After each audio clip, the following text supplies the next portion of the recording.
आम्ही दोघं सांगणार आहोत की आमच्या दोघांचं लगीन लावून द्या म्हणून.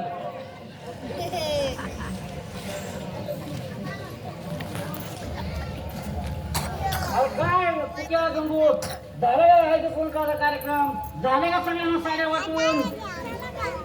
होय होय झालं की मी दिलं सगळ्या तिळगुळ आणि तिळगुळ घ्या गोड गोड बोला, तिळगुळ घ्या गोड गोड बोला आणि बाहेर चला असं म्हणालो दारात उभं राहून. अरे आणलेल्या साड्या सगळ्यांना पुरल्या का?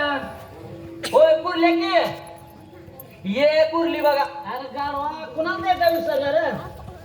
कुणाला द्यायची नाही विसरली. मग एक उरली कशी? हाय का मुंजामुळे उरली. ए तुझ्या माझ्यामुळे कशी रे?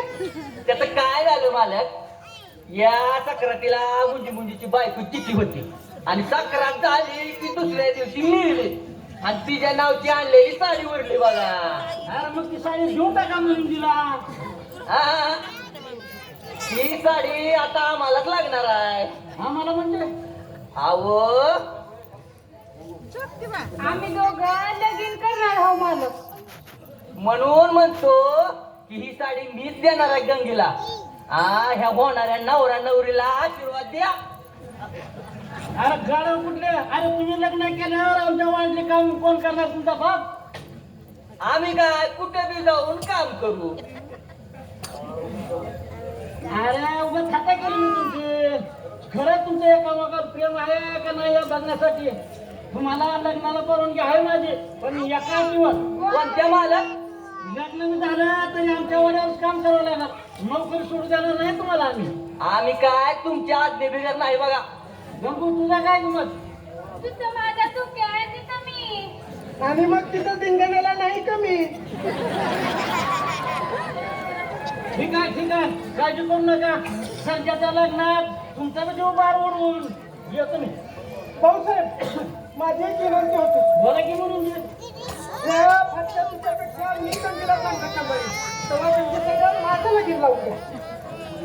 आहो मुंजी तुमची बायडी संसार करू करू म्हातारी होऊन गेली स्वर्गात आणि आता तुम्ही म्हातारा झाला.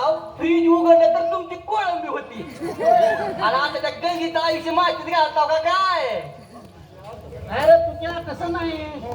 गंगूचं प्रेम जर मुलींवर असेल तर खरंच लागलं मुलींची सांगा. होय ना गंगू? नको मला माझं चुक्याच बरं आहे. ऐकलं का मुलींची? त्या गंगूचं नाक डोक्यातनं काढून टाका. होय भाऊसाहेब ऐकलं. त्या गंगीचं नाक डोक्यातनं काढूनच टाकतो. म्हाताराला नटून आणि पुरी गेल्या उठून.